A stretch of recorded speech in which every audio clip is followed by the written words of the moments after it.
Hello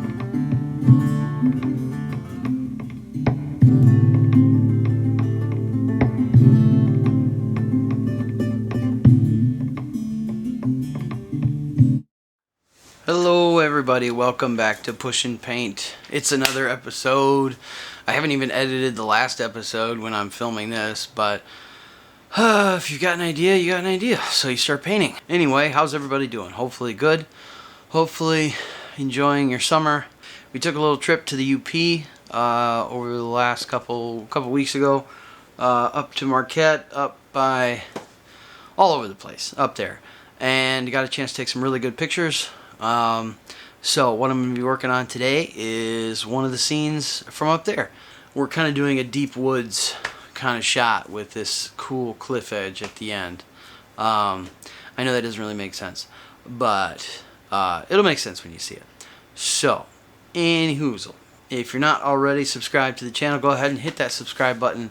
Like the videos if you like the videos, if you're enjoying the content, and hopefully I will come up with some more content. So it's been a process. Yeah.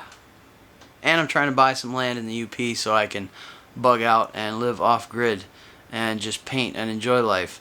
But that all depends on you guys too, because I need more subscribers. So we're at like 238 right now. Still 762 more to go. And that's just until bare minimum monetization. So I guess I need to put out more videos. And you guys need to subscribe yourself and subscribe your friends, and everybody needs to watch me. I don't care. Just watch the painting. Don't watch me. Anyway, grab your stuff, follow along if you want to, or just enjoy the ride. Thanks, and let's push some paint. So we're getting our basic sky established. See how we're just sort of tapering off here, because all you're going to see is little bits of light coming through these trees. We might even add that later, just because the green is going to be so thick. It's going to be a little bit thinner out here, you know, as these trees get closer. And then as we go back here, it's basically just all foliage that you're seeing, you know, you're looking through. So little bits of daylight poking through, because it was a really bright day when we were out there. Very pretty. We found this hidden beach in the middle of nowhere outside of Marquette. I guess it's not really in the middle of nowhere, it's outside of Marquette, so it's not that far out. But we've got some titanium white and some linseed oil mixed together, and then just a real tiny bits of blue, and we just sort of cross stroke that around. And we've got our basic blue sky established. Okay, so now what to do next? It's all background, right? It's all background. Now I could take a piece of masking tape and go right across, because that is going to be our water line. But I am not at all confident. I should say, I'm very confident in my ability to paint a straight line, but I'm not. So we're just kind of establishing our water line here. Not at all straight. Not at all straight. You see how wicked weird that is? But what we can do is go in and just color that in a bit. Kind of fix my screw up there. And all this is doing, I can thin down my paint because it'll dry pretty quickly. It's just putting our horizon there. Okay. We're just establishing our horizon. This is so far in the background. There's very little water detail. There's not going to be any kind of, I mean, you're going to have a little bits of waves here and there, but not really what we're focusing on here, guys. What we're focusing on here, this is all going to be in the background, faded away.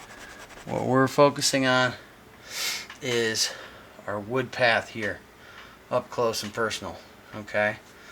Because what we found down there, up there. Okay, so what we have established here, we've got our distant clouds, our distant water, and our distant upper level trees. Okay, so I said most of this is going to be sky. Well, what you can see in our reference photo is lots of sun coming in, and you can see the tops of these distant trees. And then as you get closer, the canopy of the forest kind of closes in.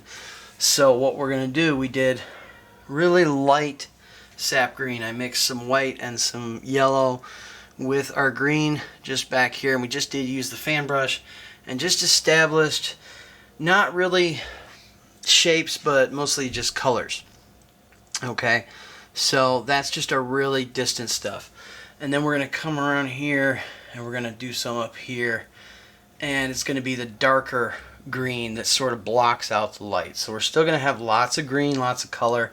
We're going to have darker stuff. We're going to have some more and see, I even did some basic really distant birch. Okay, that's basically what was out there, is a bunch of birch and pine. So way back in the distance you can just see those white tree trunks. Okay, and those will just, well, we might detail those up a little bit later on, but for right here we're just sort of barely established. And I might come back along and trim these lines up again just to make them a little bit more detailed to my liking.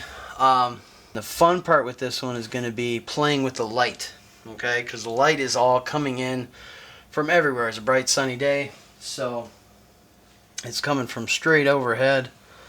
And we're going to have, another big tree here. And then back here we start to have some smaller trees, but they're still heavy. I mean, they're still, this kind of thing. They're going to come up here like this way. We're going to go straight up here. Straight up here. This kind of thing. Lots of crisscrossing trees like that. And then our big guys kind of take precedence right in the front. Okay, so what you'll see here is we've got our background established. And now I'm just using a kind of a detail round brush here. We're going to put in some of the back tree trunks there.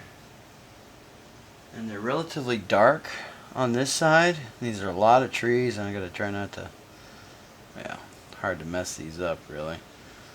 But we're gonna have some leaves on both sides of those. There we go. Relatively dark back here. And these are going all the way up out of the frame, but they're still pretty thin. They're kind of our background stuff.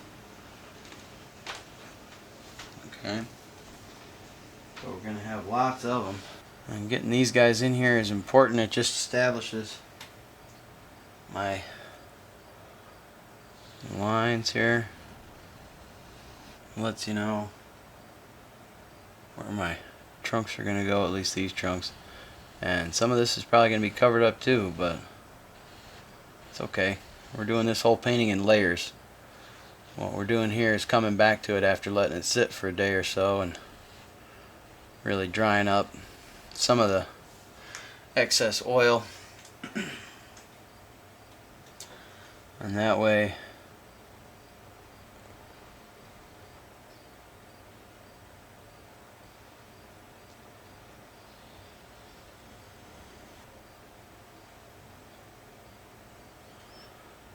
we really know that we can come back and paint over top of another layer, put another established layer down. I'm trying to correct my own mistakes here. See, a lot of times I choke up on the brush and I grab it way up here, and that's going to hurt your wrist, it's going to hurt your arm. You really have to sort of relax and hold it farther back.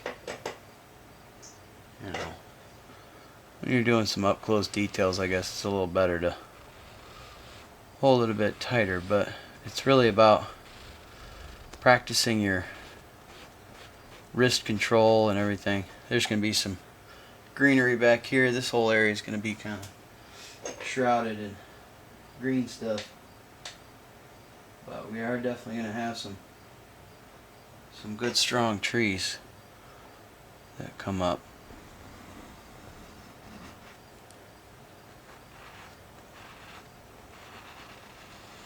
It's going up like this.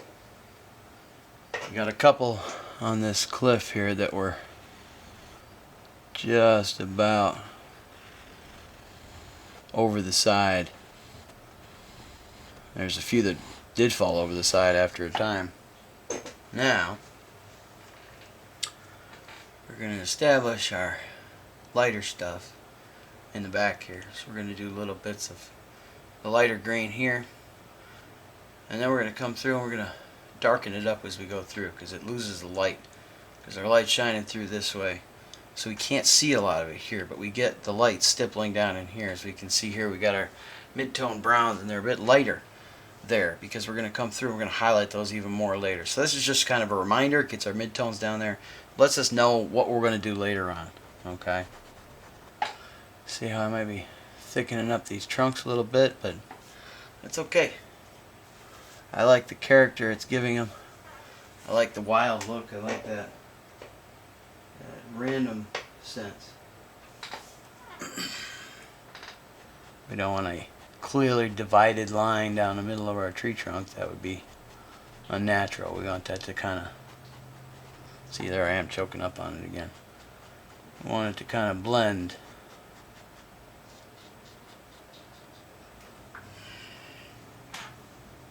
See how that gives us this dynamic look to our trees. I mean, these are just simple trunks. I'll bring him all the way up too. They're just simple trunks that are going to be in our middle ground. Not too crazy important as far as the detail goes, but adding a little bit of blending, a little bit extra time, a little bit extra work, just gives you a much more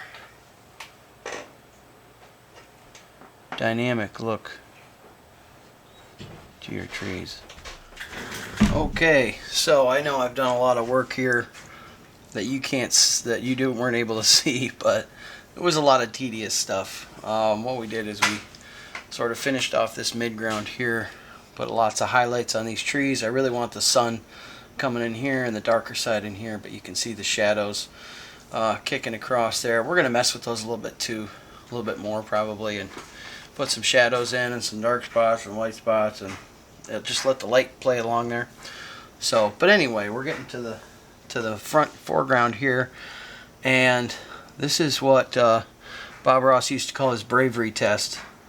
And we're not going to do just one bravery test. We're going to do lots of bravery tests. So we're going to move my easel here just a bit. Make sure I'm still in the shot. There we go. Okay. So we're going to do lots of bravery tests. We're going to start with one right here. I got my shadows kind of set up. I'm using a big filbert brush, and I've got some burnt umber and phthalo blue and a little bit of black, and bravery test right up top.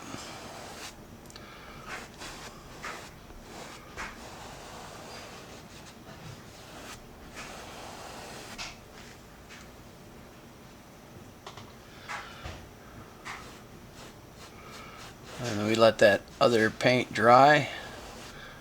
Not completely dry, but it's pretty tacky. So all this stuff will just go right over top of it. We won't have to worry about making mud in the background.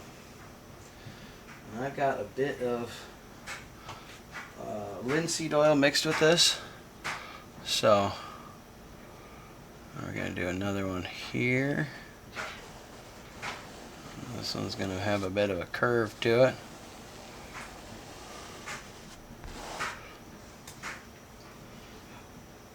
I'm probably going to need some more paint pretty soon. My palette's getting pretty empty, but I've gotten so I really started to hate wasting paint because I realize how expensive it is. And if you get a whole bunch ready there and then you never use it, I guess it's not too much of a bravery test because I didn't finish the whole bottom there, but either way, we're going to fill in lots of details here and there, but it's hard to say there's going to be details because it's mostly dirt. I mean, the reference photo I'm looking at, most of this is all dirt, so it's tricky to say there's going to be detail. So this one is going to go right up here like this.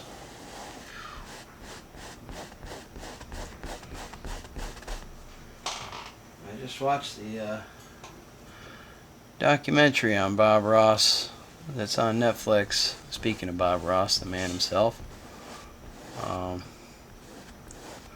it was quite eye-opening, interesting. Like I said, it's not necessarily any revelations about Bob himself. It's just more about the people that he worked with and how they kind of just saw him as a big cash cow. You know, he started with Bill Alexander, who was another TV painter kind of guy, and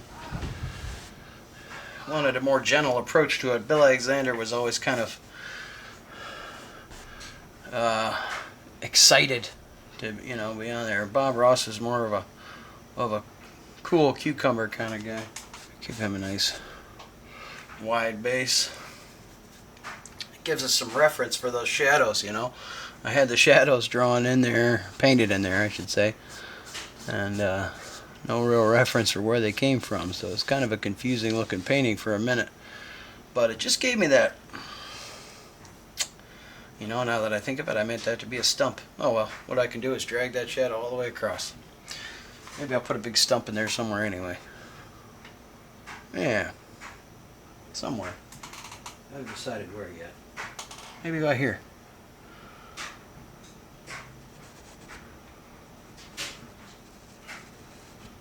A little stumpy guy right there. You know, one thing that really stuck out to me during that Ross documentary there is that you should really love what you're doing. And not just the painting part, but you know what Bob Ross really enjoyed was teaching people to paint. So and that's what kept him doing it, was being able to really enjoy teaching other people how to paint. And I haven't really ever taught anybody, so maybe people are learning and maybe you're just following along with me and relaxing. I don't know, but if I am teaching you something, you know, I hope you enjoy it, and know that I enjoy it too. I enjoy the teaching aspect. I enjoy someone learning from me. I think I'm going to do some palette knife work with the shadows and light on the tree. So we get our palette knife like that out, and we mix up some. Oh, what do we like? We're going to do some burnt sienna, we're going to do a little bit of yellow ochre, a bit of the raw umber, a tiny bit of that, a little bit of the white,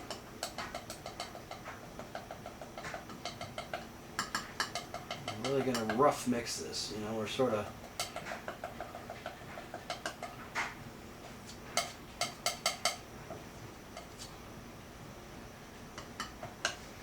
don't want a lot on there. And the question is, I come down like this or come down like this? Let's see. Like so.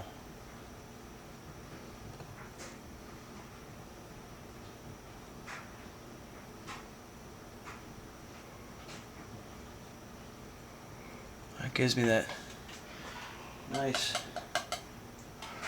rough edge that I want, right? That look of bark.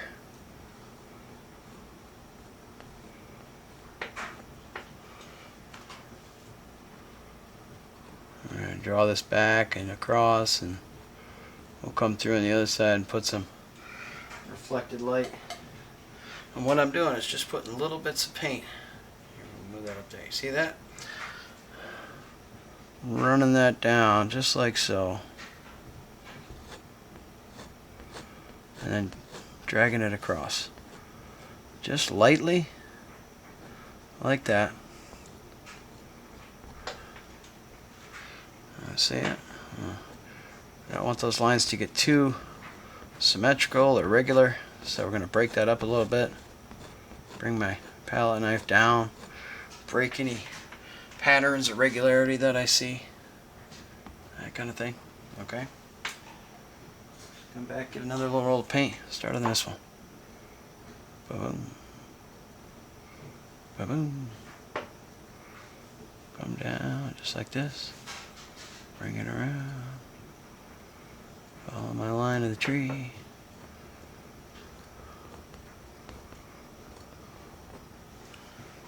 I don't want to smooth that out too much. I want some texture in there. Now you say, oh, you forgot the stump. Well, I'm going to come and do the stump with the detail brush because I want him to have specific shapes and angles and things. So, okay. Hopefully the selective focus thing works on my stump. Here now, we're going to come down here and we're going to put that in there. That's our edge of it.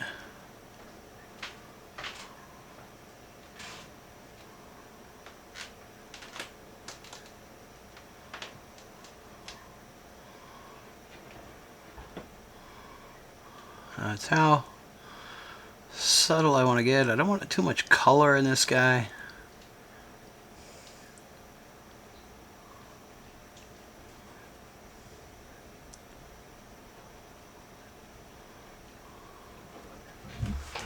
Because I want more of the dead look, you know?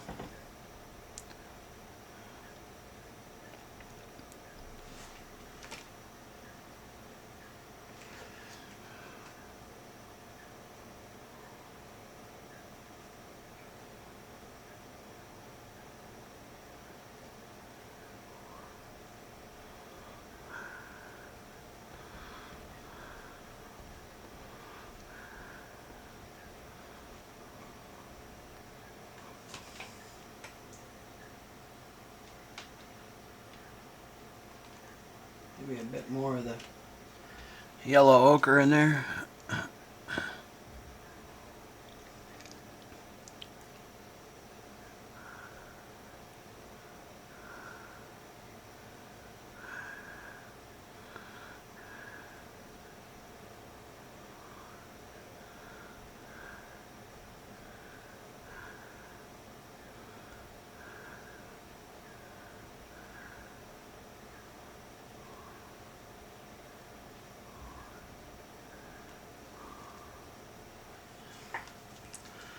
Just a subtle little stump.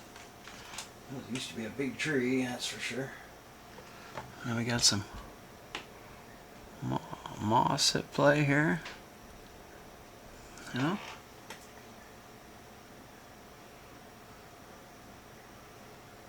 Oh, it's a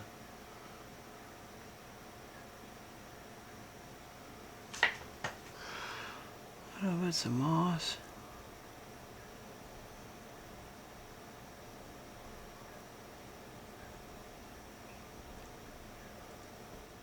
Come back again with our yellow and our green. You get a nice green color. See how that detail looks now. Up close, it might just look like a bunch of splotches, but then you zoom out.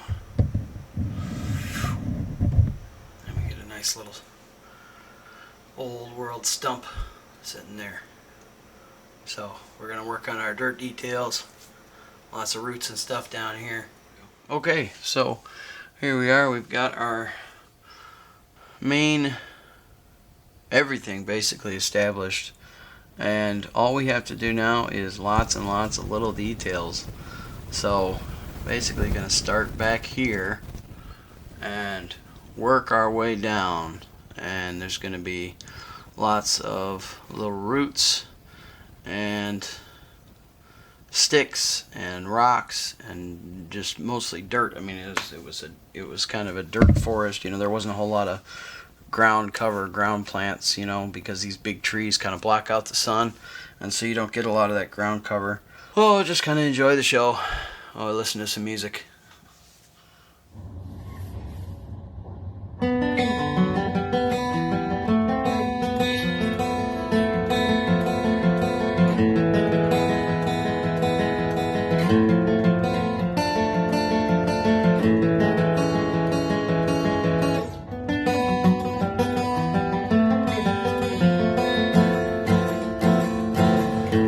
Okay, everybody, I think we've got a finished painting. I like the way this one turned out. A lot of detail work at the end. Hopefully that doesn't just flash by. You sort of saw what I was doing there. Adding lots of shadows, lots of little highlights here and there. Little things, and then I sort of glazed some shadows on at the end. Added some moss to the trees, some moss to the ground cover. There are some sticks and rocks and odds and ends. But yeah, I really like the way this one turned out. It really reminds me of the UP. So that big cliff face there that we walked along, that was really pretty. And I urge you to go up and visit that area if you haven't been. That's up by Marquette. So anyway, thanks for joining me here on Push and Paint. Thank you for giving a like and subscribing to the channel. If anyone you know wants to learn how to paint or wants to watch painting, please let them know about my channel and spread the word. So again, thank you all so much for joining me, and as always, keep on pushing paint around.